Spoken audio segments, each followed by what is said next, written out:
Hello guys, आप सभी का स्वागत है क्लैड बाय अभिजीत के चैनल पर। और आज हम लोग फिर से एक नई टॉपिक को लेकर आ गए लॉ ऑफ टॉट्स में, जिसमें हम लोग एक नई टॉपिक के साथ हम लोग आज फिर से शुरुआत करने वाले हैं, जिसका नाम है vicarious liability.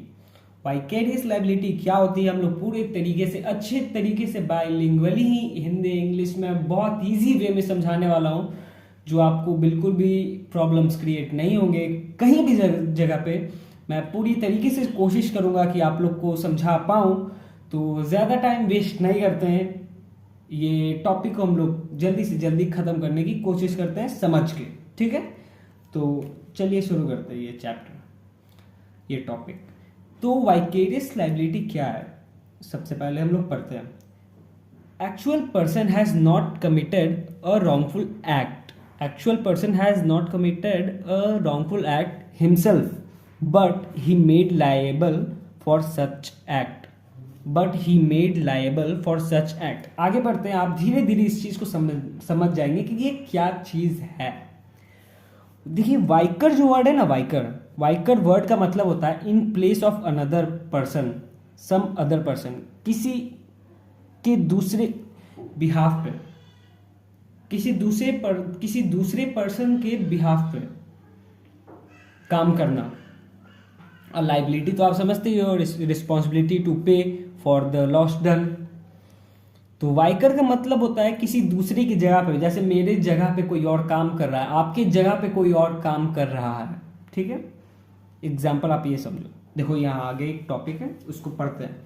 Vicarious liability arises when an act is done by one person but responsibility means liability lies on some other person.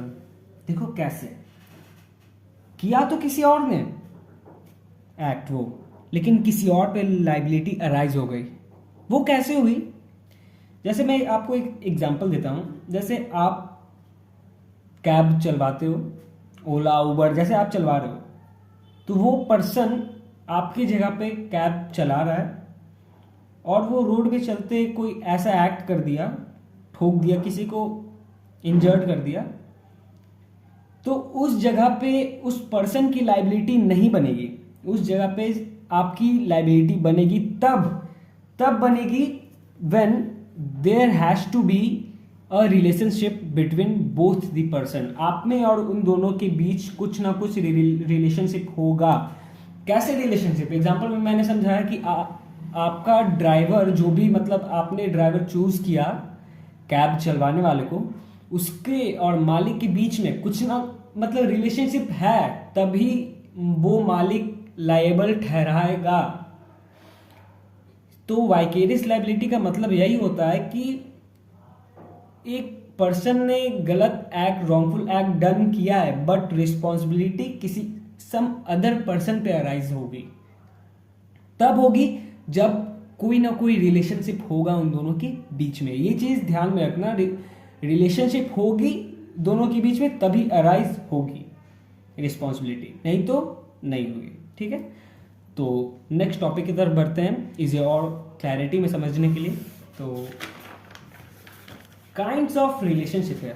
Kinds of relationship हम लोग अच्छे तरीके से देखते हैं क्या है kinds of relationship. On account of special relationship आपको समझाता हूँ कितने टाइप्स के होते हैं।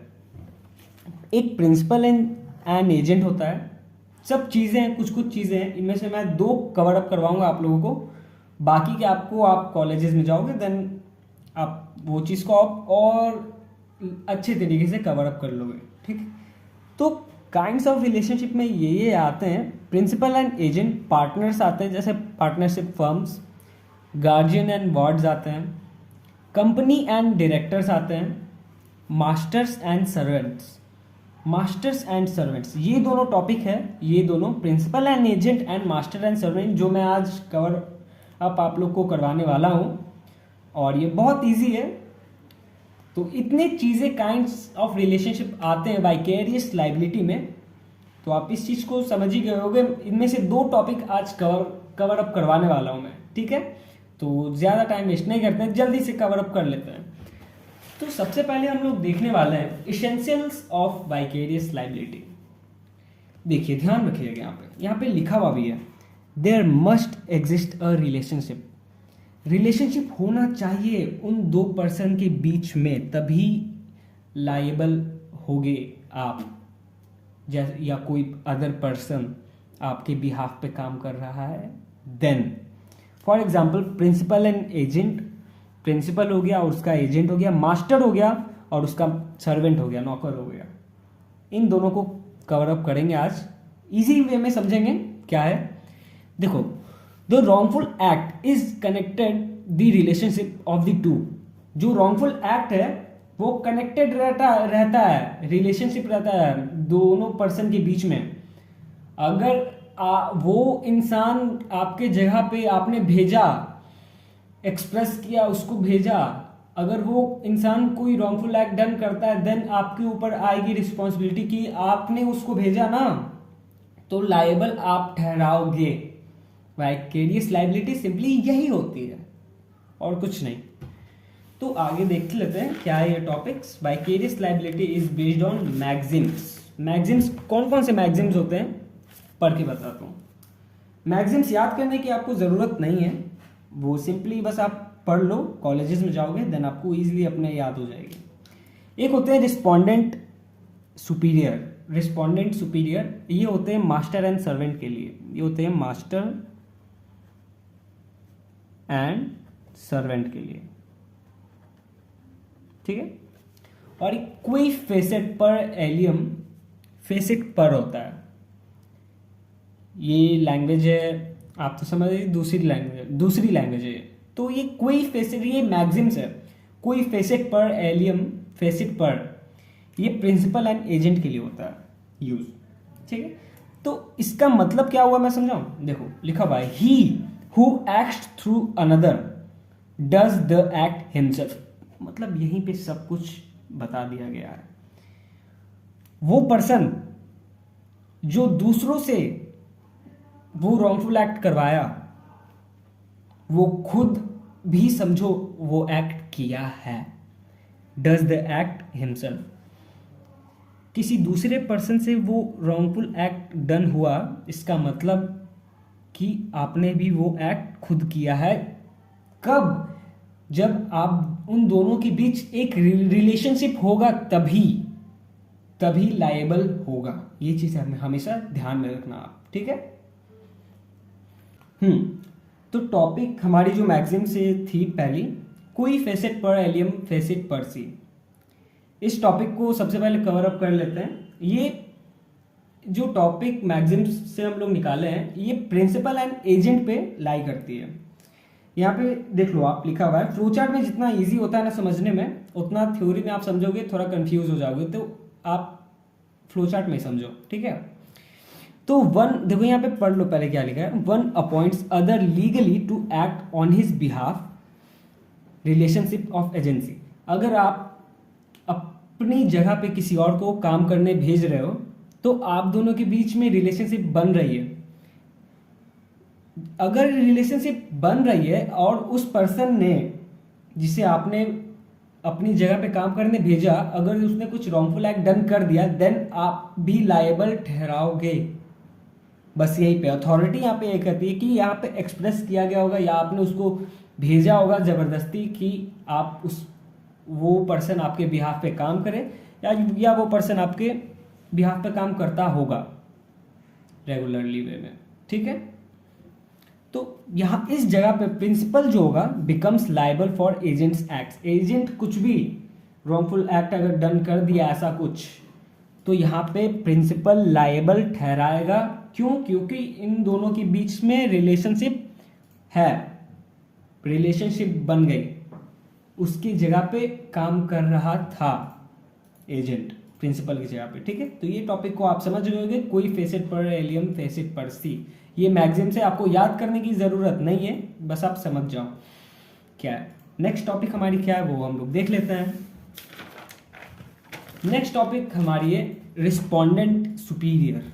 रिस्पोंडेंट सुपीरियर, ये टॉपिक हमारी मास्टर एंड सर्वेंट पे लाई करती है। ये सिंपल सी है, master can be held liable for servant act. Servant अगर आप किसी मतलब घर में अगर आपके सर्वेंट रह रहे हैं, तो अगर कुछ भी रॉन्गफुल एक्ट डन करता है सर्वेंट, तो उस सर्वेंट के पास तो उतना केपेबल है नहीं कि वो पे कर पाए, कंपनसेट कर पाए। देन मास्टर का पैसा, इस चीज़ में आप ये लीगल में मतलब पढ़ोगे लॉ में कि बोला जाता है कि मास्टर का पैसा भारी होता है, मोटा होता है, पैसा उसके पास है, तो वही लायबल ठहराएगा मास्टर एंड सर्वेंट के बीच में। सर्वेंट क्या ही करेगा, जैसे सर्वेंट मास्टर बोल रहा है जो काम करो, सर्वेंट वो काम कर रहा है। अब इस जगह पे कुछ रॉन्गफुल एक्ट हो गया तो मास्टर की लाइबिलिटी होगी। सर्वेंट क्या है, सर्वेंट तो वो तो काम कर रहा है मास्टर के ऑर्डर्स पे। तो रीजन यह है, master is financially capable of bearing the liability as compose to servant. Simply लिखा है ना कि मास्टर ज़्यादा फाइनेंशियली कैपेबल होगा सर्वेंट से ज़्यादा कंपेंसेट करने में। ठीक है, फाइनेंशियली ज़्यादा सही तो मास्टर ही रहेगा ना सर्वेंट से। तो इस चीज़ में वही चीज़ ठहराया गया है कि यहाँ पर भी अगर कुछ भी मास्टर ही ऑर्डर देता है तो वो ऑर्डर पे ही सर्वेंट काम करेगा, और कुछ भी रॉन्गफुल एक्ट डन होता है देन मास्टर यहाँ पे लायबल होगा, क्योंकि यहाँ पे रिलेशनशिप है दोनों के बीच में। रिलेशनशिप वाइकेरियस लाइबिलिटी में बहुत मैटर करती है। रिलेशनशिप नहीं हुई देन लाइबिलिटी नहीं होगी, अगर रिलेशनशिप है देन लाइबिलिटी बिल्कुल होगी। ठीक है, तो रिस्पोंडेंट सुपीरियर और कोई फेसेट पर एलियम पर्सी आप समझ गए होंगे। वो ये वाली जो टॉपिक है ये प्रिंसिपल एंड एजेंट के लिए होती है, ये वाली प्रिंसिपल एंड एजेंट के लिए होती है, और रिस्पोंडेंट सुपीरियर जो होती है वो मास्टर एंड सर्वेंट के लिए होती है। तो दोनों टॉपिक हम लोग समझ गए हैं इजी वे में क्या होती है। और नेक्स्ट टॉपिक है वो हम लोग देखते हैं अभी क्या है। रिस्पोंडेंट सुपीरियर नहीं है, let the superior be liable और रिस्पॉन्सिबल। यहाँ पे मास्टर सुपीरियर है तो उसी को लाइबल ठहराया जाएगा और रिस्पॉन्सिबल किया जाएगा। दोनों का मतलब रिस्पॉन्सिबिलिटी एंड लाइबिलिटी को हम लोग लीगल वे में लाइबिलिटी ही कहते हैं, रिस्पॉन्सिबिलिटी का मतलब ही लाइबिलिटी ही होता है। ठीक है, तो let the superior be liable और रिस्पॉन्सिबल। देखो यहाँ पे मास्टर है, वो कमांड कर रहा है, सर्वेंट उस चीज को फॉलो करेगा, सिंपली सी बात है। और लॉ क्या कहता है यहाँ पे, all act done by servant in his master business is done by master authority and are acts of master. जो भी एक्ट सर्वेंट मास्टर के बिजनेस में कर रहा है, मास्टर जैसा कर रहा है वैसा कर रहा है, तो ये चीज समझ लो आप कि वो चीज कुछ भी अनलॉफुली हुई तो समझ लो वो एक्ट मास्टर डन किया है, मास्टर ने उस चीज को किया है, लॉ यहाँ पे कहता है। ठीक है, तो हमारी नेक्स्ट टॉपिक है वो है, लास्ट टॉपिक है वो इजी कवर अप हम लोग कर लेंगे। Who is servant. Who is servant, ये सिंपल सी बात है, a person under control of other, किसी के कंट्रोल में होता है, कंट्रोल थ्योरी है ये, कंट्रोल थ्योरी है, जो किसी के कंट्रोल में काम करता है, जैसे मास्टर के कंट्रोल में काम करता है, गेट्स इंस्ट्रक्शन, लीगल वर्क करता है, उसको इंस्ट्रक्शन दिया जाता है वैसे ही वो काम करता है, उसको पेमेंट मिलती है, सैलरी मिलती है, रिम्यूनरेशन मिलती है। और यहाँ पे मास्टर कैन सेलेक्ट और सस्पेंड। मास्टर पे ये डिपेंड करता है कि वो किसी को सेलेक्ट भी कर सकता है और सस्पेंड कर सकता है, क्योंकि वो मास्टर खुद पे अपना, उसकी वो ड्यूटी बनती है, उसकी वो राइट है कि वो सेलेक्ट करे या किसी को सस्पेंड करे, वो उसकी पर्सनल बात है। ठीक है, तो आज की टॉपिक में हम लोग वाइकेरियस लाइबिलिटी को बहुत अच्छे तरीके से समझें, क्या होती है क्या नहीं है। इस चीज़ को आई होप आप लोग को समझ में आया होगा कि वाइकेरियस लाइबिलिटी होती क्या है। सिंपली सी बात है, वाइकेरियस लाइबिलिटी ये होती है कि कोई भी पर्सन किसी अनदर पर्सन के बिहाफ पे काम कर रहा है और उन दोनों के बीच में रिलेशनशिप अगर बनती है देन वो इंसान लायबल ठहराएगा जो उस पर्सन को अपने बिहाफ पे काम करवाया। ठीक है, तो सिंपल सी थी ये टॉपिक आज की, तो आई होप आप लोगों को समझ में आई होगी। तो कल फिर से मिलते हैं एक नए टॉपिक के साथ। आज की टॉपिक तो कवर अप हो गई है, तो thank you for watching guys. कल मिलते हैं एक और नई टॉपिक के साथ, तो take care of your family, be preparing for your CLAT exam and ALET exam. So thank you, bye.